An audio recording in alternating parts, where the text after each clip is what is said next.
আফা, এটা কি আফতাব মাস্টারের বাড়ি? হ্যাঁ, এটা আফতাব মাস্টারের বাড়ি। আমি আফতাব মাস্টারেরই মেয়ে। আপনারা কে? ও আচ্ছা, এটা আফতাব মাস্টারের বাড়ি। আমরা কে সেটা আপনাকে পরে বলতেছি, তার আগে আপনি বলেন তো স্যার কোথায় গেছে? আব্বা একটু শহরে গেছে। ও আচ্ছা, ঠিক আছে। স্যারেরও প্রয়োজন ছিল। স্যারের সিগনেচারটা আমি পরে নিব। আপনি একটা কাজ করেন, এখানে একটা সিগনেচার করে দেন। সিগনেচার করে দিব মানে? এটা আপনি কি বলতেছেন? আপনাদেরকে আমি চিনি না, জানি না, আর হুট করে এসে বললেন যে আপনাদেরকে এই দলিল একটা সিগনেচার করে দিব। আর এটা কিসের দলিল যে এটাতে সিগনেচার করে দিব? আসলে আপু, আপনি ঠিক কথাই বলছেন। আপনি আমাদেরকে চিনেন না, জানেন না, আপনি এখানে সিগনেচার করবেন। শুনেন, আমার পরিচয়টা আপনাকে আমি পড়ে দিচ্ছি। আসলে আপু, আপনি জিজ্ঞেস করলেন না এটা কিসের দলিল, এটা একটা বাড়ির দলিল। এখানে আপনি একটা সিগনেচার করে দেন, স্যারের সিগনেচারটা আমি পড়ে নিব। মানে বাড়ির দলিল মানে? তার মানে আপনার এই বাড়িটা লিখে নিতে চাইতেছেন? ভাই দেখেন, আমাদের এই বাড়িটা ছাড়া আর কোনো কিছুই নাই গে। আপনারা দয়া করে এই বাড়িটা লিখে নিয়েন না ভাই। আপনি শুধু শুধু টেনশন করেন না আপা, আপনাদের বাড়িটা লেখা নিতে আসি নাই, আপনাদেরকে একটা বাড়ি লেখা দিতে আসছি।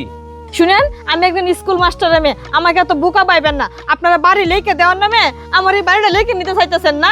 আপনারা যে দিক থেকে আসছেন এইদিকে চলে যান। আপা, আপনি আমাকে বিশ্বাস করেন, আপনি আমার উপরে আস্থা রাখেন। শুনেন, আপনাদের বাড়িটা লেখে নিতে আসি নাই, লেখে দিতে আসছি।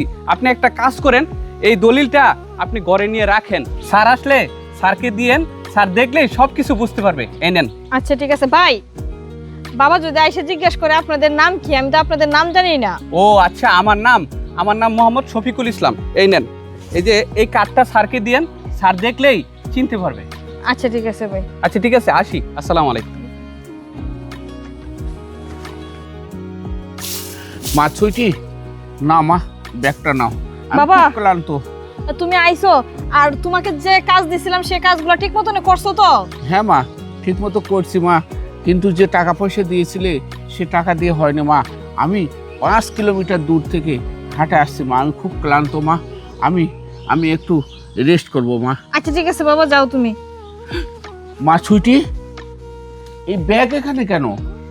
বাবা, ব্যাগ এই জায়গায়? ব্যাগ করতে কি আসলো এটা তো আমি জানি না বাবা। এই তুই বাড়িতে থাকিস, কে কখন আসে কি করে তুই কিছুই জানিস না? ঠিক আছে, দেখি ব্যাগে কি আছে। এতগুলো টাকা! টাকা? হ্যাঁ মা। বাবা, আমার মনে পড়ছে, ওই লোকগুলাই মনে রেখে গেছে। শুধু খালি টাকা রেখে যায় নাই বাবা, এদিকে একটা দলিলও রেখে গেছে, দেখেন। ও, হ্যাঁ মা, আমি চিনতে পারছি, ও আমার ছাত্র শফিক। মা, টাকাগুলো হয়তো ভুল করে রেখে গিয়েছে, আমি শফিককে দিয়ে আসি মা। তুমি ব্যাগটা নিয়ে ঘরে যাও। ঠিক আছে মা? ঠিক আছে বাবা। আচ্ছা মা। স্যার থামেন, আমি একটা জিনিস বুঝলাম না। আপনি সামান্য একটা স্কুল মাস্টাররে 2 কোটি টাকা দামের বাড়ি লিখে দিলেন, আর শুধু তাই না, আমাকে বললেন 5 লক্ষ টাকার ব্যাগটা রাইখা আসতে। স্যার, এসবের মানেটা কি? এসবের মানে কি আর কি কারণে টাকাগুলো দিলাম, তুমি আমার সাথে আর কিছুক্ষণ সময় থাকো, তাহলে তুমি সব কিছু বুঝতে পারবা। ঠিক আছে, এখন চলো।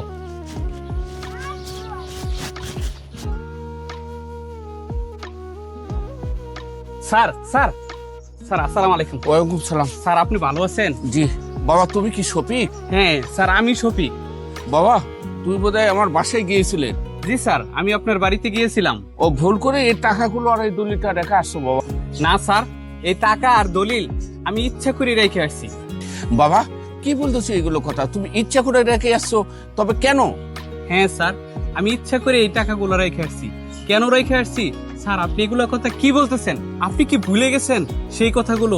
আমি যখন রাস্তায় বসা জুতা সেলাই করতাম, আপনি সেখান থেকে আমারে তুলে নিয়া আপনার পরিচয়ে আমাকে মানুষ করছেন, মানুষের মতো মানুষ করছেন, পড়াশোনা শিখাইছেন। আর শুধু তাই না স্যার, আপনার পেনশনের টাকা দিয়া আমাকে বিদেশ পাঠাইছেন। স্যার, আপনি হয়তো ভাবছেন আমি বিদেশ গিয়ে আপনার সাথে কেন যোগাযোগ করলাম না।